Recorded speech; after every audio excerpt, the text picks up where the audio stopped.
Um, but as we start recording, um, what the topic is of today, and usually as we were going through what we call our history or political unit of this course, we typically went through, we went through chronologically. Of course, we would go back at sometimes, but we followed a typical or a very specific chronological order, which will remain a constant within the course, especially after these 2 weeks. But this course, we're really going into two really different or distinct periods of history, being well, there's no really distinct period of history for slave narratives. Yes, there is a specific place and time which they take place. However, that's not a specific defined period.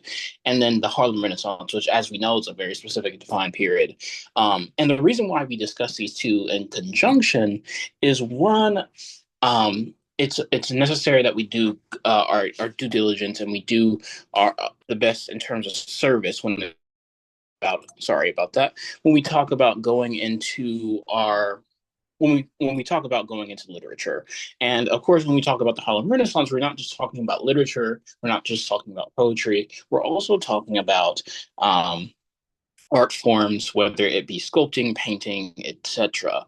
But the reason why we're talking about these two in conjunction with each other is because we have to realize within the context of all history, whether it be American history, just in general, or society, especially the way that art is created. Yes, art can be created without the presence or without, the need for financial backing. But however, how art proliferates throughout society, how art becomes what we would say, or how artists become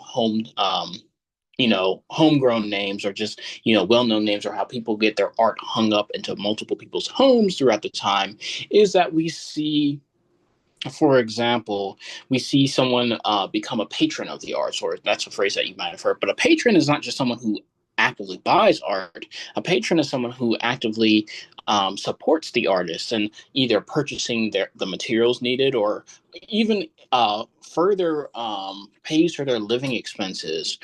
Because as we know, some artists are not, fully functioning off of a constant salary every 2 weeks, or more functioning off of or seeing their money be made off of, the purchasing of their actual art that they're making. So I wanted to make that distinction before we get into either period.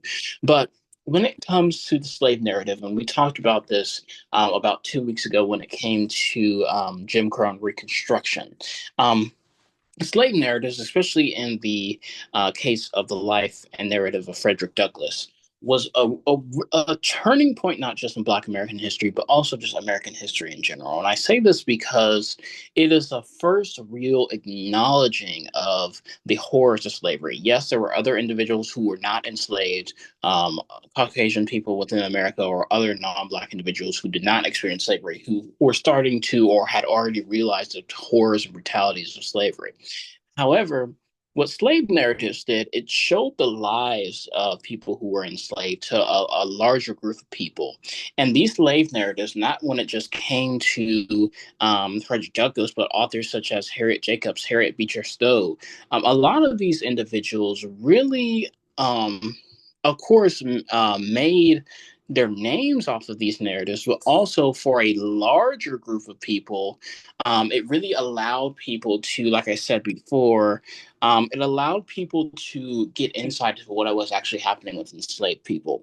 So when we talk about slave narratives, we also have to realize that a lot of these narratives are extremely not just detailing the lives of these people, like of course detailing the everyday labor, the conditions, their living conditions, but it also details the violence that was perpetrated against them.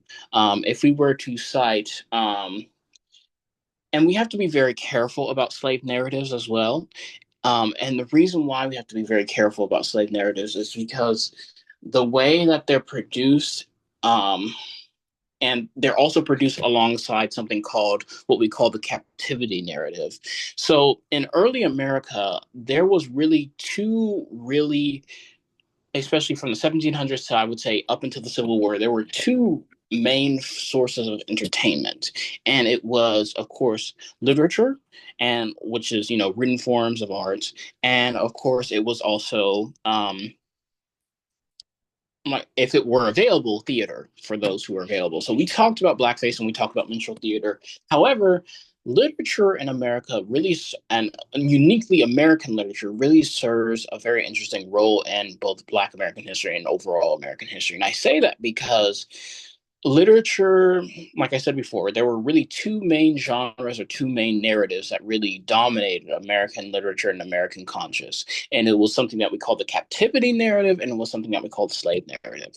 And the captivity narrative was very much well, emotionally and thematically, it was trying to be portrayed the same way. So the captivity narrative, well, to explain what a slave narrative is usually when an enslaved Black person details their experiences, whether when they were enslaved, details their experiences, not just when it comes to the labor that they produce, but also any emotional or violence experiences that they may have faced. Whereas the captivity narrative is not someone who was enslaved, not someone who was Black or of African descent, but rather it was someone who actually, it was typically a white woman, usually of higher or middle economic status.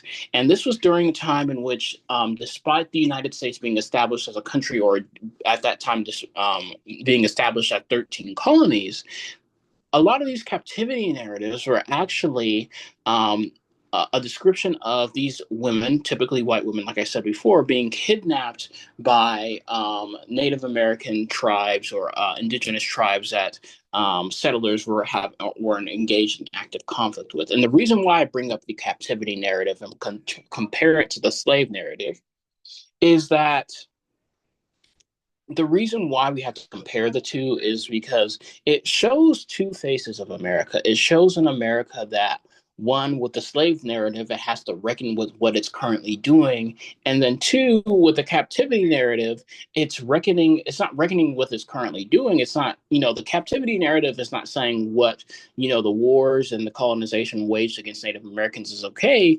What the captivity narrative does actually is that it affirms some of the evils that America was actively engaging with. So it's very interesting because you have a large domination before slave narratives really came to be published. You have this domination of saying that within the literature, at least, that what was being done by the wealthier section of the population, those who typically owned slaves, or those who were what we know as pioneers, who are going into the lands of others, were doing the right thing. However, the impact of the slave narrative was, it was the first time really that was showing that, of course, there were some other political writings, but it was really the first established genre in America that showed that the actions or the institutions of America, especially slavery, was not morally right or morally okay. And it showed the humanity of enslaved people. It showed the pain of enslaved people, but it also showed the evils of those who were actively enslaving people. And when I talk about that, I talk about a very specific slave narrative.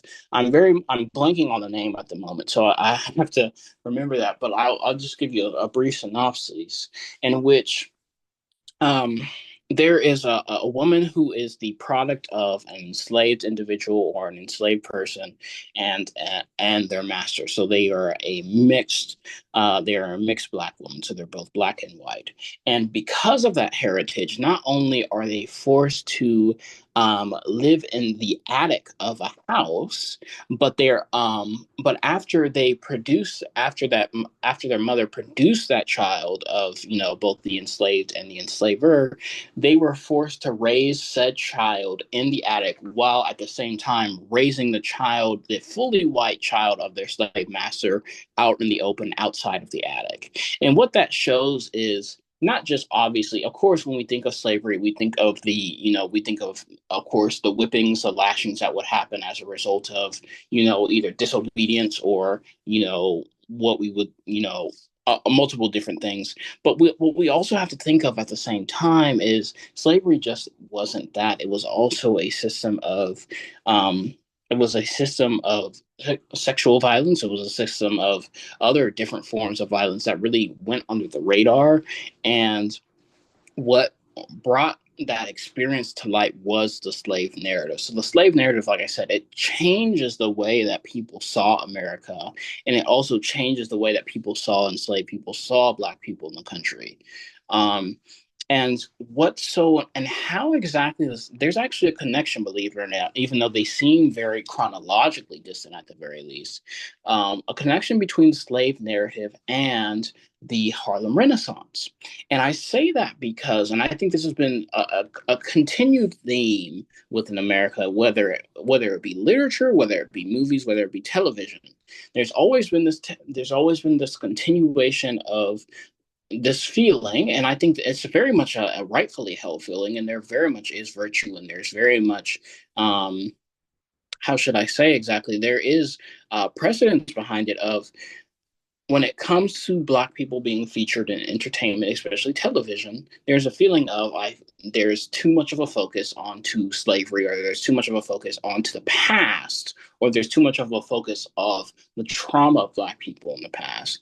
And while that is a valid opinion to have, it really is, we have to analyze it in multiple different ways, or we have to analyze it from multiple different perspectives, because one, we can't forget history, of course, and I think the displaying of what actually happened is important to make sure that we don't forget history. But also at the same time, you have to actively balance what you're showing when it comes to Black people, because if you're showing Black people in their histories as just enslaved people, then it robs us of what actually happened during these times. Because yes, despite being enslaved and despite the violence being committed against these people, these are human beings. These are not just people who are victims of violence, etc., etc. These are people with lives. These are people with families. These are intelligent people. These are people who had skills and had hobbies and had activities outside of what they were forced to do, or what they were enslaved to do, or had dreams and aspirations outside of what they were forced to do.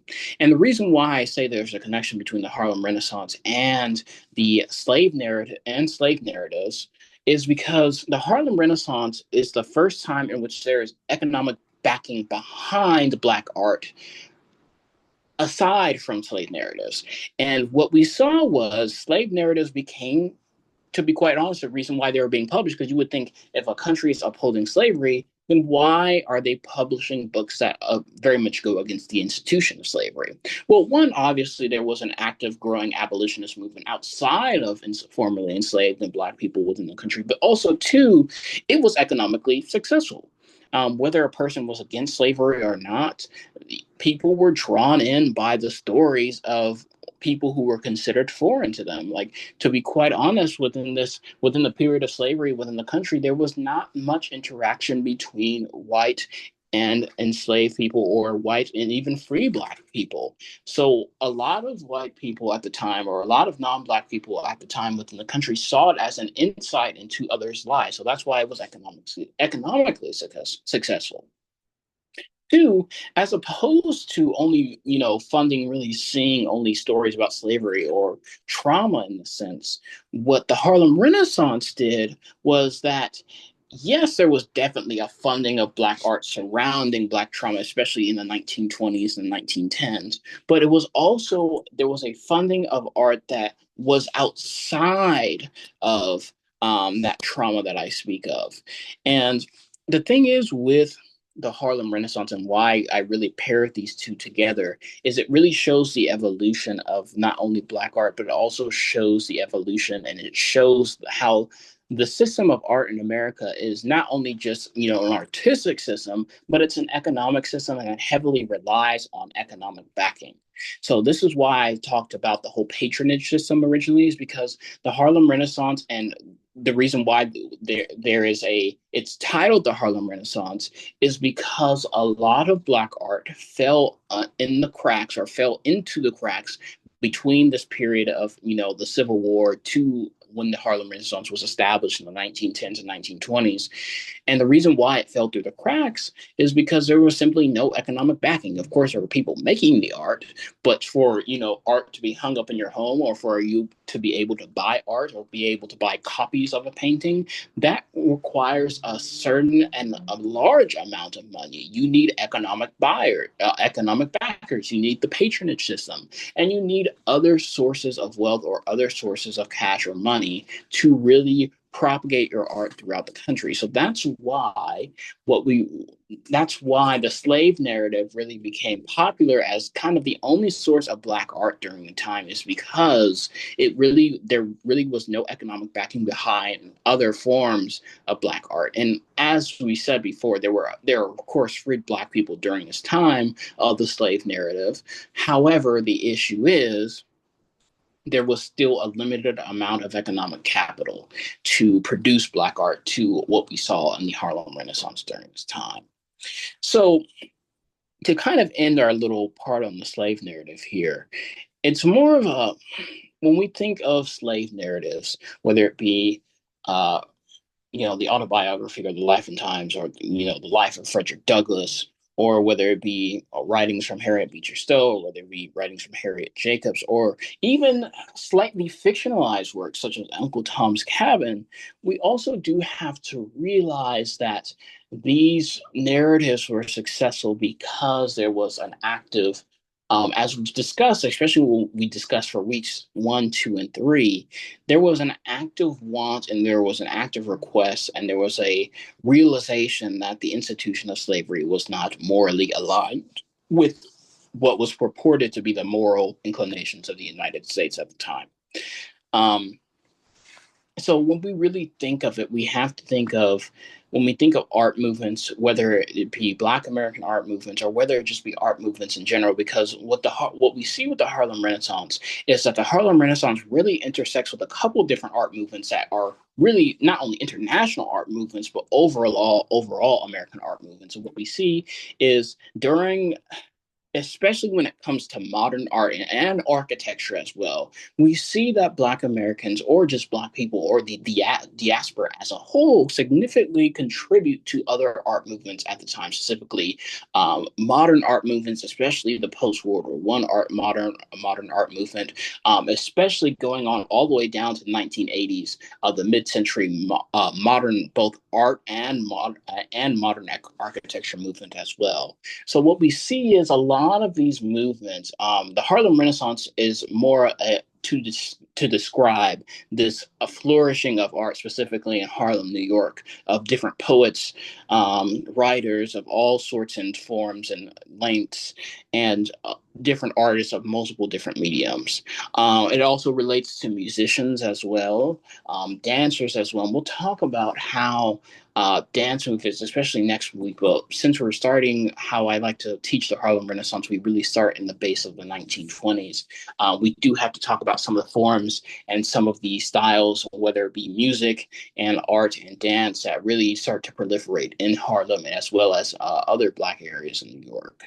Um, so what we really see is with the Harlem Renaissance, like I said before, this is the first time in which, outside of the slave narrative, Black art is actively being patronized. And you might be asking, who is doing the patronizing? And now patronizing in this situation is not a negative word to use here, but who are active patrons of Black art? So there are really two main groups. Of course, there are active Black. This is especially in the 1910s, especially after the Great Migration, especially after the proliferation of a lot of different economically successful Black communities, such as Harlem. There are a lot of rich, middle class to rich Black people who are able to be patrons of the art, who are able to support these artists in not only the production of their art, but their general living expenses as well. So you have art actively being backed by Black individuals, or Black individuals actively backing Black art. However, the second group is a much more complicated group. You have non-Black, specifically Caucasian individuals living in New York who are supporting this Black art because they're very much interested in the experiences of Black people. However, the issue or the questions that you have to arise when you talk about the supporting of Black art is who or why or what are the true intentions of supporting Black art as someone who really does not have that experience. And at times they were very well intentioned, but at the same time, it was also kind of and this is also why I brought up the slave narratives of, it was very much they wanted to see the pain or the trauma of Black people without seeing the joy of Black art as well. And that's what kind of became a problem with the Harlem Renaissance as well. So when you had white patrons or when you had a white patronage system for some Harlem Renaissance artists, a lot of artists were convinced to go into subjects that they were not exactly comfortable with portraying, or they were convinced to go into subjects, or even sometimes really pushed to go into subjects in which they really did not want to portray because they preferred to portray other things. um, so when we talk about the Harlem Renaissance, as we discussed with our module on the Great Migration, there were a lot of Black Americans. Well, there was already a large Black American community before the Great Migration in New York. As I stated before, slavery was not just a Southern institution; it was also a Northern institution. And what we saw was after slavery, or after the Emancipation Proclamation, and really, in the early 1910s, when the Great Migration starts to happen, what we see is a lot of Black Americans, especially from the South, start to move to areas such as Harlem, New York, Bedford Stuyvesant, or as we know as Bed-Stuy in Brooklyn, the Bronx, etc. And the reason why we see this happen is because there is a labor shortage in the factories and the heavily industrialized cities in New York City, or boroughs in New York City, or just the North Midwest and West in general. And what we see was previously these jobs were taken, or previously these jobs were held by immigrant communities from the Southeast, from Southeast Europe, Eastern Europe, and even parts of Ireland and Scotland. And also some individuals, some Chinese immigrants as well, especially when it came to labor needs in California, specifically San Francisco. But the issue was for when it came to of course, what with the horrors of the Industrial Revolution and some of the labor violations and some of the horrific incidents that we were seeing, there was also an influx of laws that were coming in to really have people either one be paid more, or two have safer working conditions. Well, unfortunately, at this time, because of the way that Black Americans had previously been treated during slavery and were continued to be treated under Jim Crow in the South, when Black Americans were starting to migrate up north or to the Midwest or to the West, what we saw was that a lot of people were, a lot of Black Americans filled that labor need because there was less care put into labor law, or put into compensation when it came to Black people in the North, or Black people fulfilling those labor needs. So what we saw was, of course, a lot of Black people coming up to fulfill those jobs, to fulfill those factory jobs. But we also saw a growing professional class, not only in the South, but also in the North as well. So that patronage system that I was talking about of Black people or Black professionals supporting Black art, these were the Black doctors, the Black lawyers, like I said, the professionals who have the physical or financial capital to support these artists in their ventures. And then not only did you have this influx of just professionals, but you just had an overall influx of Black people to an area that already had a decent amount of Black people in it, especially in Harlem, New York. So during this time, you have what we see as almost an explosion of multiple different art forms of, like I said, literature. And I'll read an excerpt specifically from Langston Hughes, who's one of the writers, specifically poets of this time.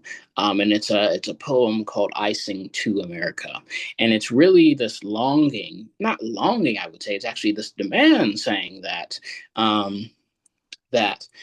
I bleed as everyone else does, no matter what their skin color is, or no matter what their outward appearance is, and I deserve a seat at the table. And we'll really discuss more about that writing.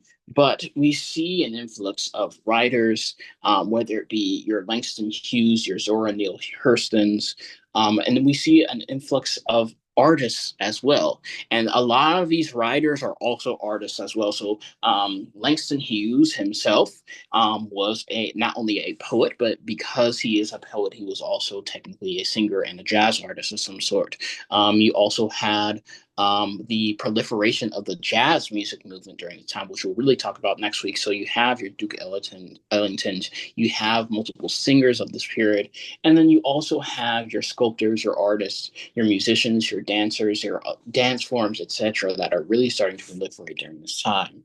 But let's start on our writers, and we'll, like I said, we're really going to focus and really key in today on two specific writers I very much already mentioned, but Langston Hughes and Zora Neale Hurston. So I spoke to this poem called "I Sing to America" that I'm going to read, um, and I think it's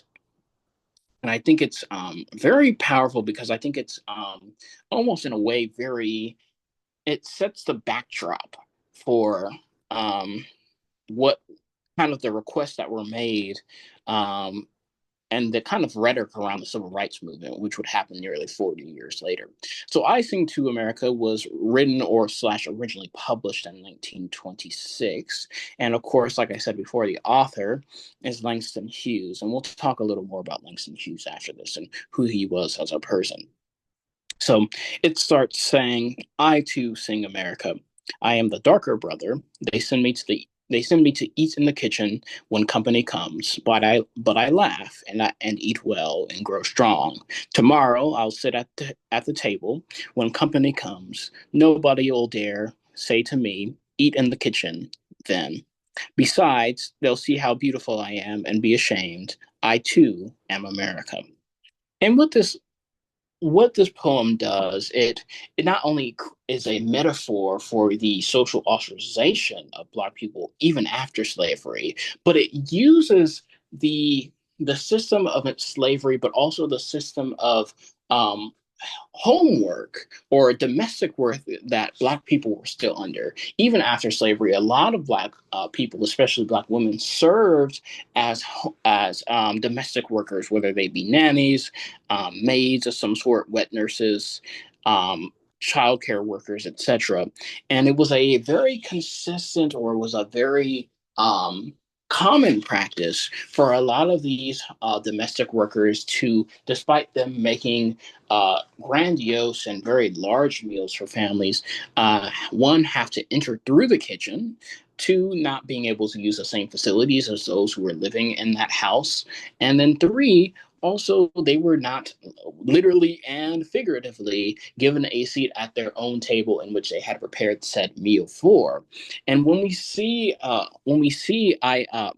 too sing America, or I too, we see, and to quote again, and this is what Hughes says, and a couple stanzas down, he says, "Tomorrow I'll sit at the table when company comes. Nobody will dare to say to me, eat in the kitchen then." And what he really, at least to my interpretation, is saying is not that he is going to be given a seat at the table by people who, magically change their opinions, or, social ostracization of Black people stops in the 1920s. But what he says is that he's going to create his own seat at the table himself. And he's going to essentially stand proud in the fact that, yes, he is someone who is from this country. And yes, despite the histories of his people in the country, he will still be on equal footing as everyone else within the country as well. And the table itself is America, and it represents America as you probably have heard. There's always been this metaphor of the American melting pot, or even in some cases, or more modern cases, the American salad, in which there's a coming together, or there's a grand feast of all the ethnicities, nationalities, races, cultures, etc. And this has existed in America, and at least in the imagination of Americans for years. And I think the genius of what Langston Hughes does is not only does he create or use this metaphor of the American melting pot, or the American salad, or just this grand dining of all the ethnicities of America, but he also uses the social ostracization of domestic workers, whether they be enslaved or not. And I think that's what the genius is, and that's the thing about the Harlem Renaissance, where I always say the Harlem Renaissance is an evolution of slave narratives because slave narratives merely detail what happened during slavery, whereas the Harlem Renaissance not only details what happened during slavery, but turns it on its head in a way to empower Black communities at this time, especially Black communities who, in many cases, fled the South because of the emotional trauma and the violent trauma that was being inflicted or currently inflicted upon them after slavery. And Langston Hughes is not only one of, like I said before, a incredible um, poet at this time, but he also is one of the what we would call the the forefathers or the kind of what we would say the one of the really the pillars of the Harlem Renaissance, as you probably have heard Langston's name before. So Langston, to kind of go over to give you that description, Langston is not native to New York. He is originally from um, he's originally from Missouri, and he also is not only a poet, but he's something he, as I spoke to before, he was also involved in what is called jazz poetry, which jazz poetry in a way is a very early form of spoken word and is also a very early form of rap music in a way.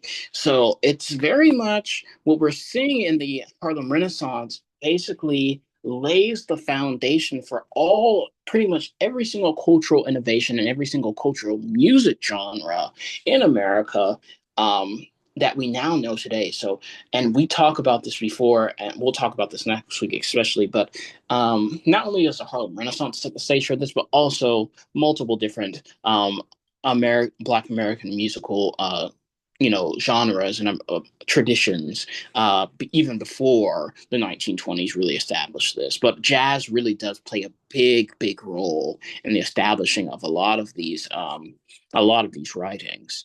Um, but Langston Hughes was also he was very, how should I say exactly, but he was also kind of a part of what we would call this rising Black intellectual class, which I also talked about the last couple of weeks. And this not only just Langston Hughes, but also the founding members of the NAACP, whether it be I.W. Wells and W.E.B. Du Bois. And what we see is we see this growing and large class of the what we call the Black intellectual class or the Black professional class. So not only does the Black intellectual class include the artists, writers, you know, of all sorts and kinds, but this also includes Black professionals as well. And what we see is we see a proliferation of Black professionals not only in New York, but we see them in all other places in which the Great Migration took place. But we also see them in places such as New Orleans and especially Atlanta, Georgia. And Atlanta, Georgia is still to this day known as what we call a Black Mecca of not only artists and entertainers, but also of professionals, doctors, lawyers, etc. So when we come to Langston Hughes and when it comes to really when it comes to his kind of further contributions, I really wanted to speak more on this kind of jazz poetry as this kind of prototype of rap music in a way. And jazz poetry really is impactful because one, it's kind of not only sets the ground for other forms of other genres such as rap music or hip hop or spoken word, but it also really establishes jazz as a genre, not only a popular genre, but as a uniquely socially activist genre. Jazz music really, especially in the 1920s, especially for the Great Migration, really played an interesting role in the advancement of Black people in the United States because it was really a time in which a lot of jazz musicians, of course, were Black because jazz is a Black American or a Black genre. However, a lot of the discrimination that jazz musicians, whether they be instrumentalists or whether they be vocalists, faced during the time was very much almost completely contradictory to what was happening. Like you wouldn't imagine that the essentially the most popular genre of the decade being jazz music, which was a majority black genre. Of course, there were other jazz musicians such as Glenn Miller and multiple people of the time, but besides that, jazz was a majority black genre. And of course, because TV really had not been a thing and radio had been the main source of mass communication or mass broadcasting um, in the United States, appearance was kind of hard, was easier to get by because, of course, you could listen to a record and not know that it's a black person. However, when it came to jazz musicians such as Billie Holiday, even Langston Hughes performing in the 1920s, because of not just Jim Crow in the South, but also because of what we call de facto or non-legal or non-law based segregation in the North, Midwest, and West Coast. What we saw was that a lot of these black musicians, despite their music being heavily appreciated and despite their music being some of the most popular music in the country, were essentially banned from performing or were banned from, if they were allowed to perform, they were not given the same accommodations as white artists were given, and they were not given the same abilities or the same entry to clubs. Like, for example, there are multiple stories, whether it be Ella Fitzgerald, Billie Holiday, in which if they were allowed to perform at very famous clubs, they would have to enter through the back because it was seen as an affront to the white patrons of said club to have to enter the very same entrance as a black person, even the very same black artist who was doing the performing for them. So what we saw was that jazz really became a genre, not only through the Harlem Renaissance, but also just through poets and writers all throughout the country. This kind of place in which Black Americans could take their grievances, not only just about being jazz musicians who are not accepted in the country, but just being Black people who are not accepted in the country as well. So jazz really becomes kind of the soundtrack of the Harlem Renaissance because it expresses not only the same ideals that other art forms are expressing, but it really becomes, it becomes in your face essentially because, like I said, jazz is the most popular genre. And therefore, if Black American or Black artists or diasporic artists are talking about the pains or talking about, and this is also where the blues, not where they come from, but this is also why the blues remains popular in the 20s as well. If there's a conversation about, the experiences of Black people, it's much more on a magnified scale than the slave narrative. And going back to the slave narrative, because the slave narratives were just books being published, and it was, you have a choice, or you had more of a choice to read those books. With jazz was all over the radio. It was the most, if not the only genre in many cases of vinyls that you could buy. It was played in most popular clubs. And when you have a genre that is not only dominating the airways, but is dominated by a specific set of people, and that specific set of people has a specific set of grievances, whether you like it or not, you're going to hear it. And whether you like it or not, you're going to understand it either.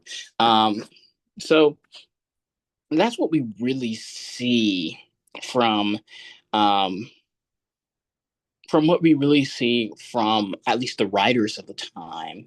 And this is what we really want to really go over but that's what we really see from Langston Hughes. But Zora Neale Hurston, sorry, is kind of a little more different. And I want to really, as someone who's really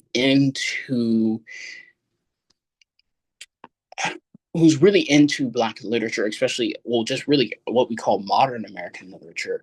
Zora Neale Hurston is, in my opinion, at least from a political front, is really mischaracterized because Hurston has always been portrayed as this person who always avoided, despite being a Black woman who is a writer, always avoided the topic of race or the topic of her race or the topic of her being a Black woman in society or in American society. That exactly is not the case. In fact, it's almost the exact opposite, where Hurston, despite, and I always say this, if Langston Hughes represented the newness and the modernity of, and kind of the culture of the Northeast, specifically New York, specifically Harlem, then Zora Neale Hurston represents I don't want to say what was left behind, but represents the still beating heart of Black America in the South. And what Hurston really talks about is she really talks about of course, she's a part of the Harlem Renaissance herself, but she also talks about the remaining practices and the emerging culture of Black Americans in the South. And when I say emerging culture, there still is a culture, but we also have to remember that through slavery, the cultures or the multiple different practices of of what we now know as Black American people have been essentially stripped of them.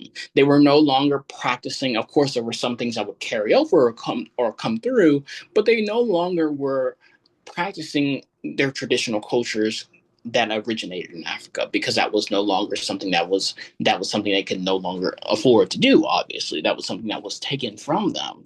So what Zora Neale Hurston really writes about, whereas Langston Hughes really talked about emerging in Black America politically, Hurston really talks about emerging in America as a Black person culturally, and showing that despite being rid and despite being stripped of one's culture, Black people in America have created and have emerged with a new and a unique culture to them.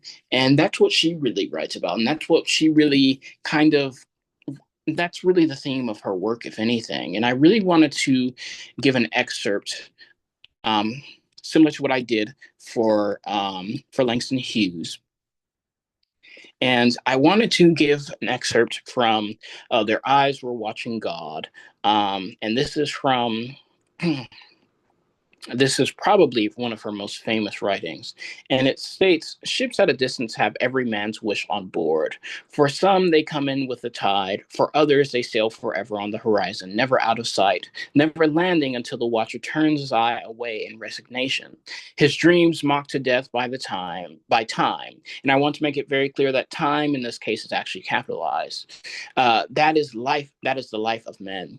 Now, women forget all those things they don't want to remember, and remember everything they don't want to forget.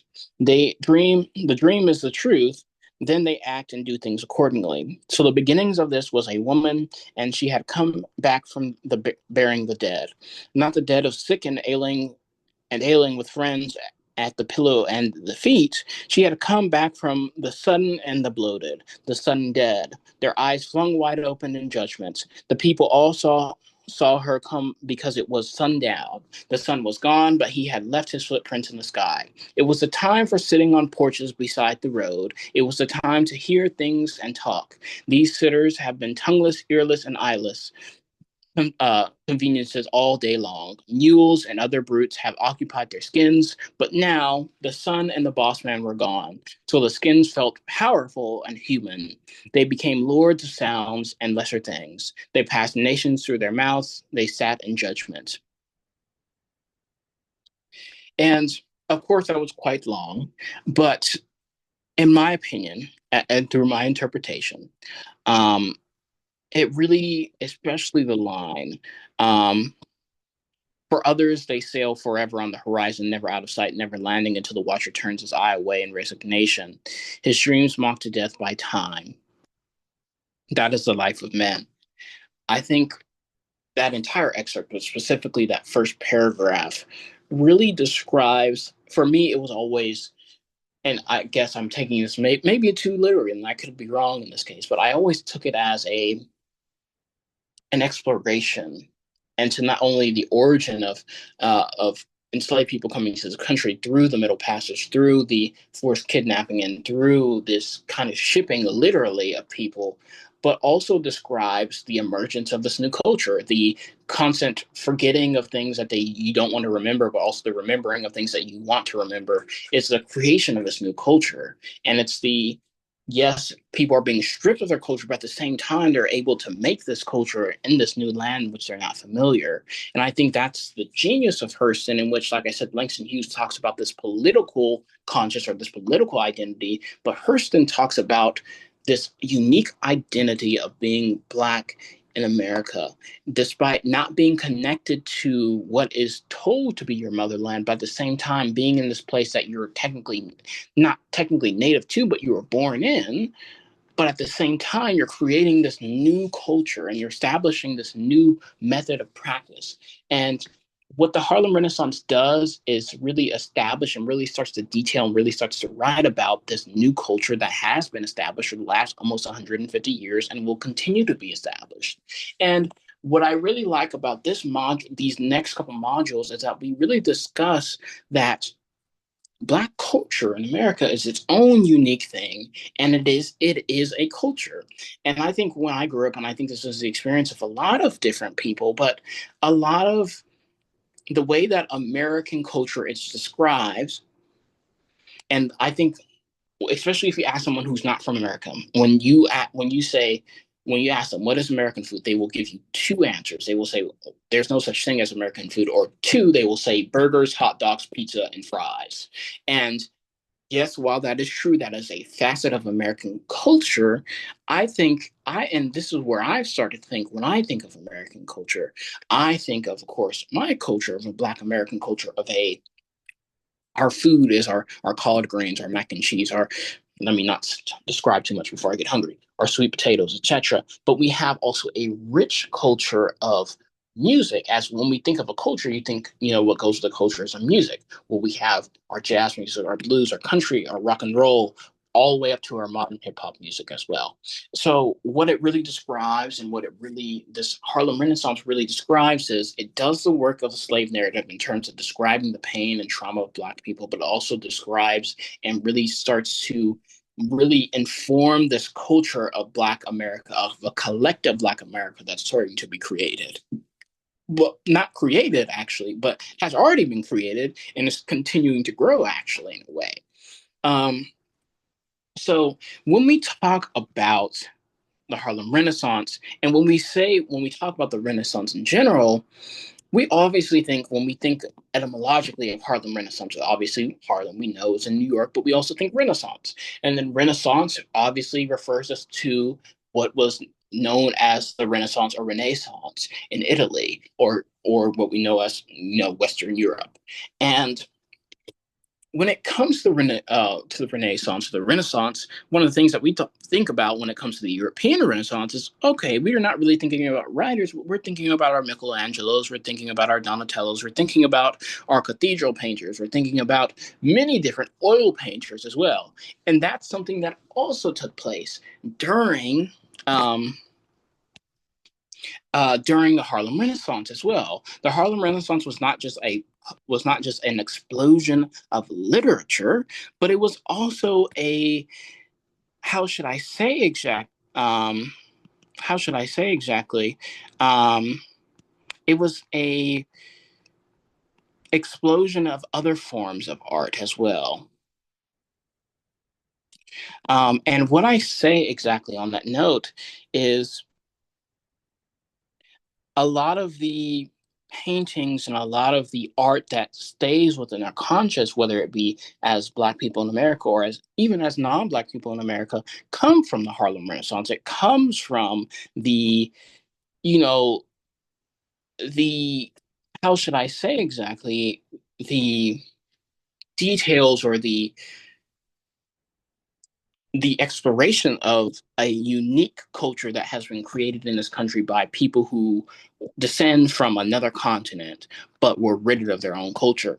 And one of the things I want to highlight, even though when we think of the Harlem Renaissance and even how I'm teaching it today as something that uniquely takes place in the 20s and really doesn't go much further, is that the Harlem Renaissance and its kind of artistic tradition really of patronage of Black artists really maintains until the 70s and 80s. And I really want to mention two different artists. I want to mention an artist that you may or may not be familiar with, whether it be through his art or actually through his football expeditions, is Ernie Barnes. And Ernie Barnes was a football player, a very decorated football player, I believe both college and professional. And even despite his talents, his athletic talents, what he was really talented with was a paint was with paint or his artistic abilities. And what we saw was in 1976 he painted photo in which you may be very familiar with, being the Sugar Shack or Sugar Shack. And Ernie Barnes really describes or really kind of encapsulates or in pictures not only Black musical culture, but Black dancing culture. And we're going to talk about that as well. But I also wanted to mention one other artist, and really, Basquiat really comes around the 80s and 70s as well. But Jean-Michel Basquiat, and this also is really what we see as, and New York has always been a artistic hub, but we also see it as a hub for Black art as well. And Basquiat really arose not through the Harlem Renaissance in the 20s, but he arose through the pop art movement and the modern art movement in the 60s, 70s, and 80s, alongside specifically Andy Warhol. And Andy Warhol, to describe very shortly, was a pop artist who was the son of European immigrants and was really led to the pop art movement of not art really being focused on, taking pictures or being very accurate to a specific landscape, but rather representing everyday life and representing the emotions or the everyday emotions of the modern person. And what Andy Warhol did, or expressing everyday life or expressing just the emotions of a person, is something that Jean-Michel Basquiat did to basically more success. Jean-Michel Basquiat, as you may or may not be familiar, was extremely popular for what a lot of people saw as primitive or childlike paintings, but he was familiar for, or really known for, his paintings that were almost graffiti-esque. If you think of 1970s graffiti, Jean-Michel Basquiat is one of those people, and I'll actually share some work of his, so you don't have any, you don't have, so that you have a reference of some of his work as well. So just give me a bit of time to really bring this up for you here. But when we think of Basquiat, we think of, and give me a while as I share my screen very quickly, we think of kind of, okay, so we should be seeing what we have here. Yeah, so when we think of Jean-Michel Basquiat, we think of a very, what some people describe as primitive, what some people describe as graffiti, and what some people describe as a kind of an unloading of emotions in his works. He was very famous for the crown vault. He was also very famous for, and this was also a time in which African art was very popular. So if you see in this painting that I'm showing here, you also see a very you see traditions that we see very often in African art as well, but we see this adoption of, like I said, this is a culture specifically established in America, but this is also a culture um, established elsewhere as well. So not only does the Harlem Renaissance have a legacy of um, literary artists, but also physical medium artists as well, is what we see. Um, and when it also comes to the Harlem Renaissance, I think there also needs to be a specific amount of attention on the dance. And we already talked about the musical culture, but the dance culture that came out of the Harlem Renaissance, specifically jazz dance culture. When we think about the musical or dance traditions of the 1920s, I think a lot of us think about the Charleston, a lot of us think about kind of the flapper girls of the 1920s, but that was not the most popular dance forms at the time. Yes, they were very popular, especially amongst white spaces, but what was really popular were the jazz dancers, specifically the specific dance genre Lindy Hop, which was very, if I were to describe without showing a video, is a very energetic style of dance with a lot of lifts, etc. And the Lindy Hop was basically an early version, or much more fast-paced version of the swing dance movement. And what we saw was that not only was there a continued, you know, presence of Black American art forms, not only just for Black America, but the entirety of America, but also the same thing for dance forms as well.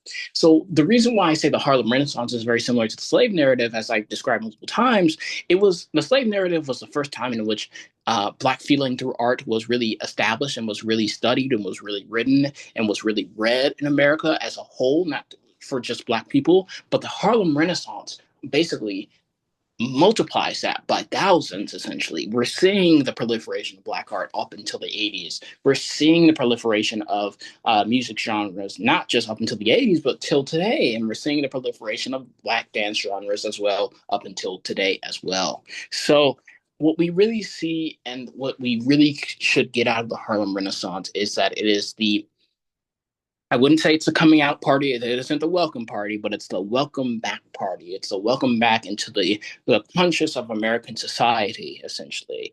That the work and the welcome party was the era of the slave narrative. Um, but when we talk about how should I say exactly? When we talk about comparing these two narratives, and I wanted to keep this class a bit shorter, so I'll end at the hour. When we talk about these two narratives in conjunction, I wanted to establish something I already did, but these two periods of history laid the ground already. The slave narratives in the Harlem Renaissance laid the ground and already kind of set into motion the cultural dominance and the cultural relevance and prevalence of Black culture in American society, despite the social ostracization that would later happen. And the reason why so many political and social movements, such as the Civil Rights Movement, were so popular was because Black Americans were already in the what we say the cultural and social zeitgeist of America.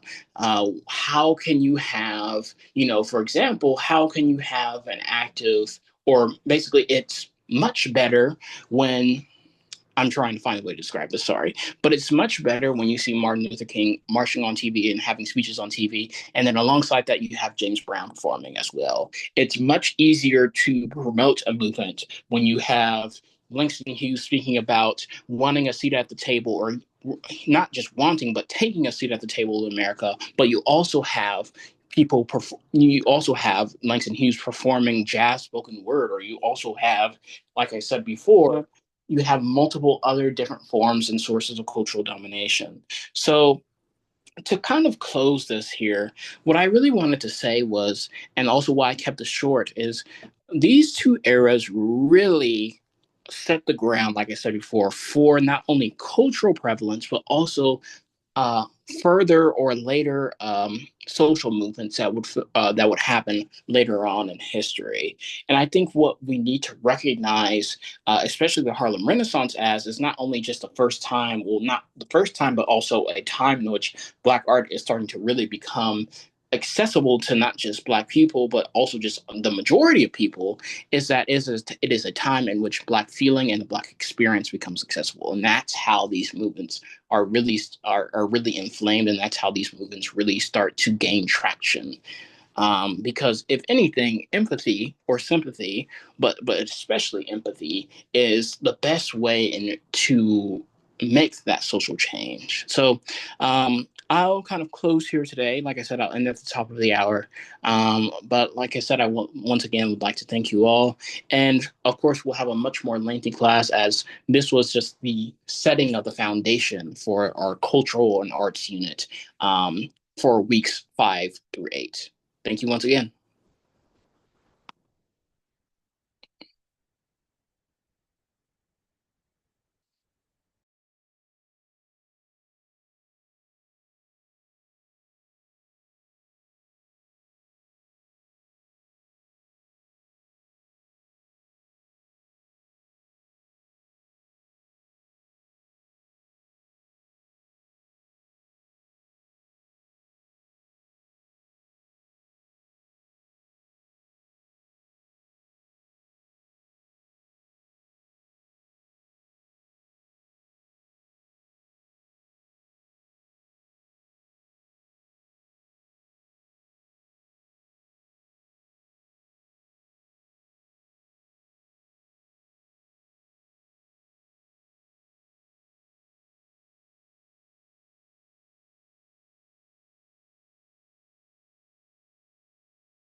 Not to barista level brew. One cup at a time, without the waste. Add beans, pick your strength, choose your size, trust brew, let it do the rest. Built-in grinder makes